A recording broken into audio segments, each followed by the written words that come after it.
Γεια σας, είμαι ο Στέλιος από την Agrimac και σήμερα θα σας παρουσιάσουμε τον καταστροφέα μεσαίου τύπου της Graicus MKP με δυνατότητα είτε μηχανικής είτε υδραυλικής μετατόπισης.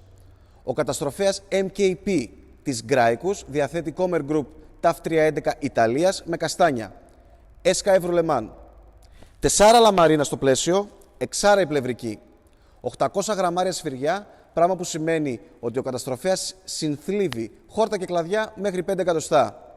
Θα παρατηρήσουμε στο πλαίσιο την έξτρα μετατόπιση που έχει ο καταστροφέας MKP της Graicus. Η ρύθμιση του ύψους κοπής μπορεί να γίνει από τα πέδιλα, γλίστρες και επίσης από το ράουλο στο πίσω μέρος του καταστροφέα που διαθέτει και ξύστρα.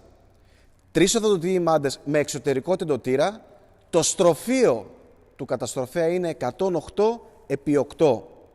Επίσης, πολύ σημαντικό είναι ότι στο εσωτερικό του καταστροφέα υπάρχουν 2 οδοντωτές λάμες για την καλύτερη κοπή και πιο εύκολη και πιο γρήγορη των ξύλων. Ο MKP, καταστροφέας μεσαίου τύπου της Graicus, βγαίνει με πλάτος εργασίας 1,25, 1,35, 1,45, 1,55, 1,65 και 1,75. Και να μην ξεχάσουμε το μότο μας. Agrimac. Ανακάλυψε ότι αξίζει.